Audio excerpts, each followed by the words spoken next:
Hi all, ഈ special dal കറിക്ക് വേണ്ടിയുള്ള ഇൻഗ്രീഡിയൻസ്: മീഡിയം സൈസ് സവോള, 2 പച്ചമുളക്, 1 കപ്പ് പരിപ്പ്, ഒരു 1/2 ഇഞ്ച് കഷ്ണം ഇഞ്ചി, 3 അല്ലി വെളുത്തുള്ളി, 1 തക്കാളി.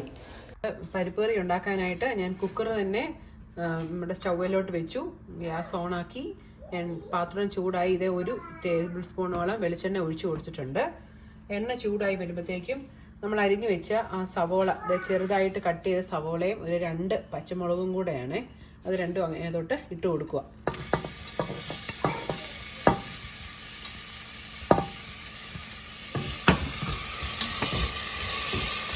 ഒന്ന് ചൂടാകണം, അതുവരെ ഒന്ന് ഹൈ ഫ്ലെയിമിൽ തന്നെ ഇട്ട് ഒന്ന് ഇളക്കി കൊടുത്തു. ഇത്തിരി ബ്രൗൺ കളറൊന്നും ആകണ്ട, അതിൻ്റെ കളറൊന്ന് മാറി ട്രാൻസ്പെറൻ്റ് ആയാൽ മതി.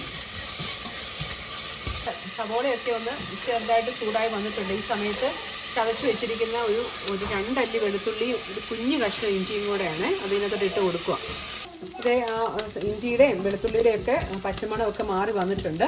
ഈ സമയത്ത് ആ അരിഞ്ഞ് വെച്ചിരിക്കുന്ന ടൊമാറ്റോ ഇട്ട് കൊടുക്കുക. ഇതൊന്ന് നന്നായിട്ട് വെന്ത് ഉടഞ്ഞു വരണം. അതിനായിട്ട് നമുക്ക് ഫ്ലെയിം ഒരു മീഡിയം ആക്കി ഒന്ന് മൂടി വെക്കാം.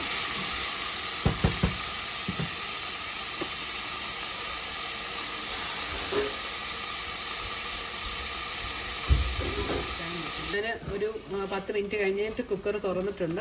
വെറുതെ സാധാരണ പോലെ അടച്ചു വെച്ചേക്കുമായിരുന്നു. തുറന്നപ്പോഴത്തേക്ക് തക്കാളിയൊക്കെ നന്നായിട്ട് ഉടഞ്ഞു വന്നിട്ടുണ്ട്.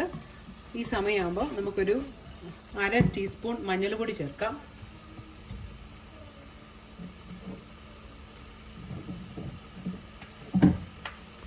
മഞ്ഞൾപ്പൊടി ചേർത്ത് കൊടുക്കുകയാണ്.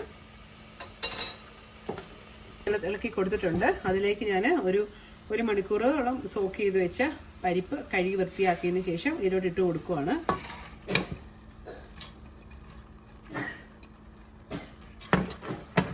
നന്നായി ഇളക്കി ഇതിന് ആവശ്യമായിട്ട് ഒരു ഗ്ലാസ് വെള്ളം ഞാൻ ഒഴിച്ചു കൊടുക്കുക.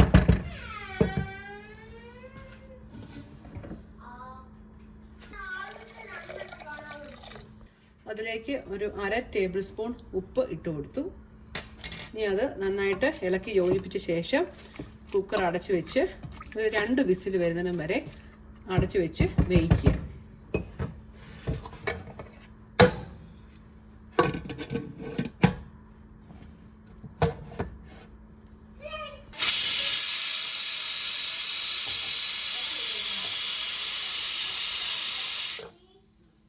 രണ്ട് വിസിൽ വന്ന ശേഷം ഇത് തുറന്ന് നോക്കുവാണ്. പരിപ്പൊക്കെ നന്നായിട്ട് വെന്ത് നല്ല പരുവായിട്ടുണ്ട്. ഇനി നമുക്ക് ഉപ്പൊക്കെ നോക്കി, കറി ഇത്രേ ഉള്ളൂ. ഇനി കടുക് പൊട്ടിച്ച് അത് താളിച്ചെടുക്കുക, അത്രേ ഉള്ളൂ കറി. അപ്പോൾ നമുക്കിനി അത് ചെയ്യാം. എണ്ണ ചൂടായി വന്നിട്ടുണ്ട്. അതിലേക്കൊരു കുറച്ച് കടുക് ഇട്ട് കൊടുക്കാം.